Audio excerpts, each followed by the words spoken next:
샬롬, 오늘의 말씀지기 아주대학교 최호연 순원입니다. 어느덧 2022년의 마지막인 12월의 둘째 주를 보내고 있는데요. 여러분은 이번 한 해를 돌아보며 어떤 생각이 드시나요? 마음에 만족스럽지 않은 것들이 있으신가요? 혹여나 그렇더라도 사람이 마음으로 자기의 길을 계획하나 그의 걸음을 인도하시는 이는 여호와시니라라는 잠언의 말씀처럼 우리와 동행하시며 인도하시고 완성시킬 하나님을 끝까지 기대하는 마음으로 마무리하는 연말이 되시기를 소망합니다. 오늘의 말씀은 열왕기상 12장 18절에서 33절입니다. 이스라엘 백성들은 르호보암 왕이 세금 징수와 노역을 감독하기 위해 보낸 아도람을 돌로 쳐 죽이는 등 르호보암의 통치를 강력하게 거부합니다. 동시에 다시 돌아오는 여로보암을 왕으로 세우고 이에 르호보암 왕은 이스라엘의 남쪽 지방 예루살렘으로 도망쳐 유다와 베냐민 지파를 모아 군대를 모집합니다. 이렇게 이스라엘 땅은 여로보암이 이끄는 북이스라엘과 르호보암이 이끄는 남유다로 갈라지게 됩니다. 르호보암은 모집한 군대를 이끌고 북이스라엘과 싸워 나라를 되찾고자 했습니다. 그러나 하나님께서 그의 사람 스마야를 통하여 이스라엘 백성과 싸우지 말라 하시며 이 일은 나의 뜻대로 된 일이다라고 말씀하십니다. 그리고 르호보암 왕은 이에 순종합니다. 한편 북이스라엘 왕이 된 여로보암은 자기 백성들이 예루살렘 성전에 제사를 드리러 가면 그들의 마음이 르호보암에게 기울어질 것을 염려하였습니다.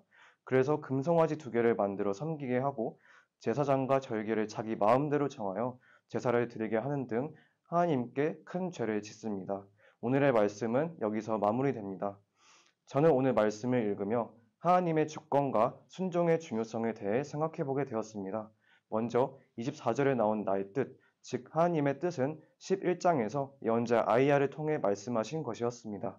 즉 10지파를 여로보암에게 주고 남은 1지파를 솔로몬에게 넘겨주는 것이었습니다. 이 구절을 보며 하나님의 주권을 생각해보게 되었습니다.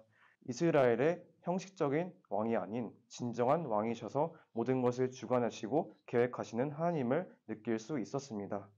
두 번째로 이스라엘 백성과 싸우지 말라 하시는 하나님의 말씀에 순종하는 르호보암과 달리 10지파를 주겠다고 약속하신 하나님을 믿지 않고 염려하여 순종하지 않는 여로보암의 태도를 보았습니다.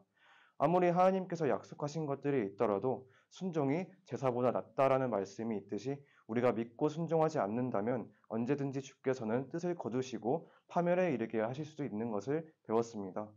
하나님께서 여러분에게 주신 그리고 끊임없이 주고 계시는 약속의 말씀이 있나요? 그리고 그 말씀에 여러분은 순종하며 살아가고 있나요?